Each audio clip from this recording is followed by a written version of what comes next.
You got stabbed 4 times. Stabbed, yes. First time I was about 19, 20. They were just like, give me your stuff. I'm not gonna give you my stuff. Second time I was about 26. We're waiting for the light to turn green. And the next minute there's a bunch of guys and they're like, get out the car. And we're like, okay. Have the car. We'll get out the car here. How? My dad's just stupid, but yeah. I mean, good and stupid at the same time. The third time, also, we want your stuff, and I just was like, I'm just gonna run away. Yeah. So far, none of them was your fault. I would say. Well, the first one was because you're not supposed to be walking by yourself alone at night. Because I've been looking for when being in a dysfunctional, toxic relationship, being with a guy who was just ass. The fourth time. Fourth time was that was sort of a jackass situation. He thought he was being like really cutesy, clever, messing around with knives while drinking. So, with alcohol involved. Yes, alcohol involved. Shouldn't get happened. And I should have just been like, oh yeah, I'm leaving. I'm gonna go now. I'm sticking around for this nonsense. But after that incident, you never saw each other again. Yeah. You were still kind of stuck around. No. After that was like. Yeah, that's good. I think too many girls don't know what else to do, or where else to go, or who else to be with, even after a situation, like that, moment like that. But yeah, that was also not the first situation with him where it was like dangerous, because he used to drink a lot and like, just get stupid and get violent. But that was like the last straw. I was like, okay, I'm done. This guy, yeah, I mean, it doesn't take much to piss him off, and if he's drunk, it takes even less to piss him off. So he's gonna snap one day, and I'm gonna be in the way. So. How long have you been with him? 4 years, 4.5 years. It feels like 10 years if it's like that, like that. It feels forever. But yeah, it doesn't start like that. It never starts like, this guy is like crazy, dysfunctional. First time y'all get together, like the first 2 years, he's like a very normal, very nice, decent person, and then after, like, I mean, life has stress and stuff, and then after a while, stuff just, I don't know, gets really odd. So you definitely don't recommend people to just jump into the marriage thing? Yeah, no. Half of the years, a couple months after dating. I mean, maybe some people can feel it, because I mean, I've heard of people that got married after knowing each other for a month, and it's like their whole relationship is perfect. But they end up staying happily. But I mean, yeah, that's like 1 in a quadrillion chance that'll happen. And about how old were you? Did you find yourself being in a pattern of being with those type of guys? Toxic relationship types. Yeah, that's like, when I was a teenager and a young adult, so here from about 18 to say 27, 28, there somewhere. Yeah. So almost a decade to get out of that. But it's also a lot to do with you don't think you're worth it. Your self-worth is not good. Yeah, that's important. And your self-respect is not good. Yeah, depression also doesn't help. So there's a lot of stuff that goes along with allowing another person to take your power from you, or you're giving your power away to another person. You gotta keep for them to be able to use it against you. You gotta keep it equal. Yeah.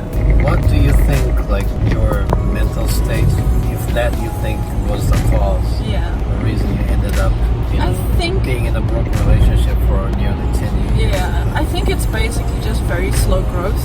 Like, as you get older, you actually start realizing that you actually are worth something. Your opinion does matter, and how you feel about your life does matter, and what you want to do with your life does matter. Start getting the art of not giving a fuck about certain things that society tells you have to, or many people. Yeah, or pressure that you put on yourself where you're like, I have to be like this, things have to go like this. There's a lot of that kind of stuff as well. But to me, you didn't seem like you were giving up. You're just finding a guy, not necessarily to go all the way and like he's going to be the only one for the rest of my life. But ever since you came to Japan, about a year ago, you seem to be pretty active, getting to know someone online. I don't think I want to be alone by myself forever. I mean, you're going to get old eventually. I think I'm a lot more self-assured now.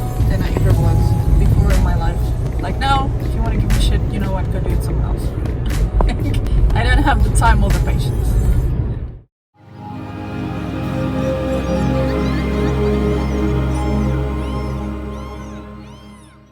But you also told me that you were not being the women, being in a relationship pattern like that, becoming sort of asexual. I forgot the exact word you used, but you said something like, until you meet me, you weren't just ready to get with a man. Yeah, no, it was just like dating is for idiots.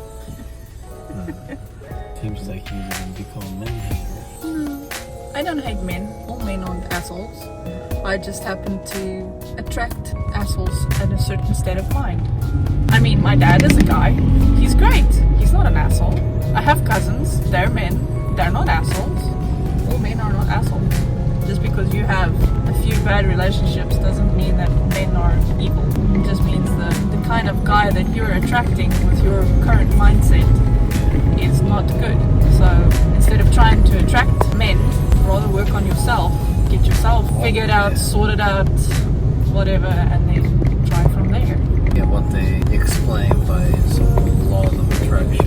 It seems like coincidence if you just look at it sort of scientifically, but it's all what's going in your mind where your mental, like spiritual stage leads to what type of people will attract or end up being in. Exactly. Yeah. And also if you go into a situation with relationships where you're like, I don't really know what I want. I don't know what I'm looking for. I don't know what I want. I don't really know who and what I am. How are you gonna find what you're not gonna find the right thing? This could be only my imagination, but the stuff that you were getting in your early age, farm girl, Yeah. growing up in a farm, taking care of a bunch of stuff. Obviously, like way beyond what's normal. I mean, there are so many places in the world in a really poor family situation, blurred neighborhood, gangbangers, that type of areas. Before you 10, you were given like one district of this block in the land, whatever, they're selling drugs and stuff. Yeah. Not in a way like that, but you've taken up a bunch of roles and responsibilities, and your dad got you into being able to handle stuff by yourself.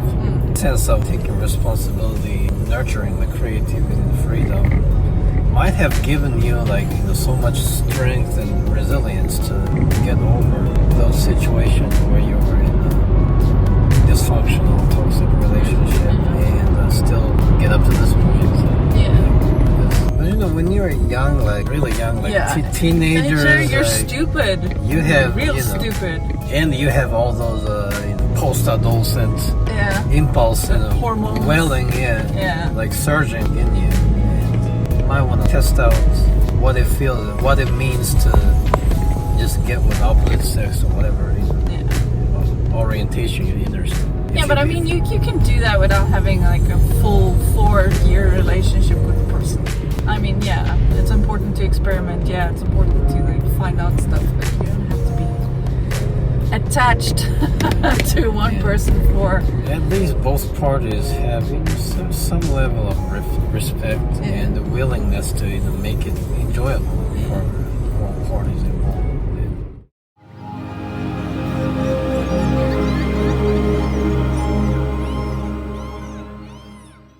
But if from the young age, some girls keep ending up with douchebags like that.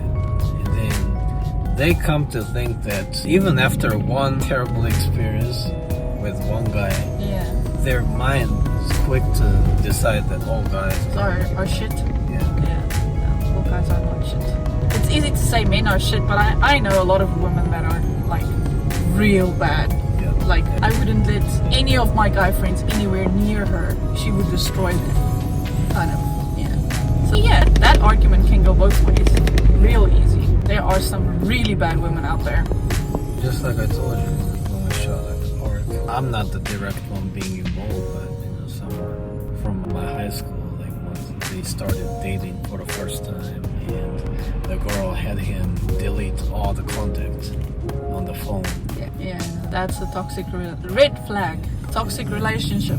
Especially right now, today, 14th of February, a lot of advertisement, whatever they want to sell, like bragging about like Valentine's Day, like, love is blind, like that's a catch copy. Yeah. Like shit, man. Oftentimes it is, but it's a very unhealthy, like unbalanced way of dealing with it. Yeah, no, I don't think love is blind. I don't think love should be blind. I think you should go into... It shouldn't be. Yeah, I think you should go into a situation like that with your eyes nice, open, clear, like think about stuff properly. And if something feels wrong, it most likely is. And don't think, yeah, but he's nice, you know. Women have gut feels. We have instincts. If your instincts are telling you something is off, oh yeah, women. it is off. It is off. Run away. Go in the other direction. Yeah, more intuitive than guys in general. But like we talked, still a lot of girls ended up. No, because you're just like, you know, he's not doing anything that, you know, there's no reason for me to feel uncomfortable. There's no reason for me to feel in a certain way because he's being nice. He's a decent person. His family is decent. You know, everything's good.